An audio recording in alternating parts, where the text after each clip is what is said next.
I had no idea what to expect. I had no idea in that meeting they were going to trot out a dozen employees in a board meeting. And up first was Barry Hinckley. He said he had ran all these companies and he'd never heard of a car service shuttling the executive around. I ran a large company with a lot of employees, and I never lived this lifestyle with black cars running at $250 an hour constantly, picking me up, moving me around, expensive accommodations when the rest of the staff was staying at one level. I mean, all for one and one for all, especially in a nonprofit. I just one person living one way and everyone else living another way. It was designed to hurt me.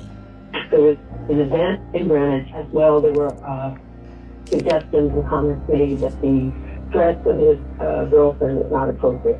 They started talking about what my girlfriend dresses like in the boardroom. I would like to hear from some other employees so that we have the full context. Point of order, how many more people are we going to intend to hear from? I think we should hear from a few more people from different divisions of the company, not just development. A high net worth husband and wife.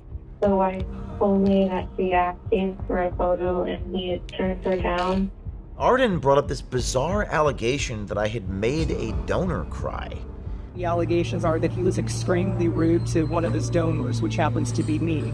And that's completely blown out of proportion. And I'm really very disappointed in the petty allegations towards him. They're absolutely completely false. Everyone was basically told, it's my way or the highway. If you don't like it, you can leave. The same Jonathan Bailey, months later, would send me text messages of dildos with semen on it.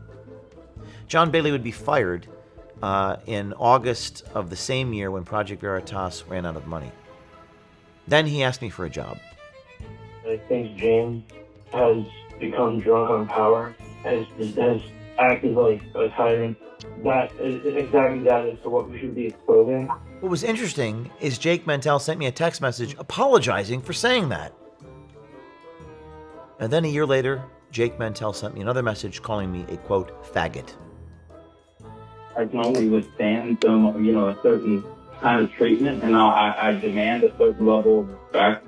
Bobby Harr would later send me a text message of me eating a sandwich covered in semen.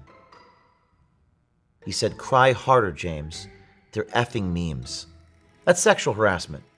The donors have increasingly expressed concern over James' judgment and decision-making. And this one really, I thought it couldn't get any worse, and it somehow did. We had done a story about Twitter, and one of the vice presidents or one of the executives said that Elon has special needs and criticized Elon for his being on the spectrum. We're jogging here with a Twitter executive on the streets of New York City who's literally gone in an all-out sprint.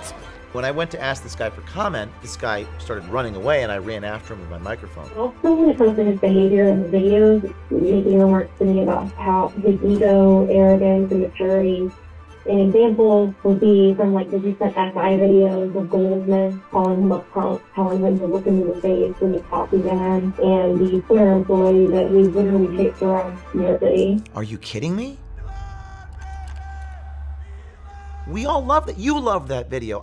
The donor, you love that video and you solicited money from donors, and now you're criticizing the video? The donor wrote us a $200,000 check saying she loved that video and the method by which I obtained it. The entire raison d'etre of Project Veritas is to do things like that. What do you expect us to do, given these allegations?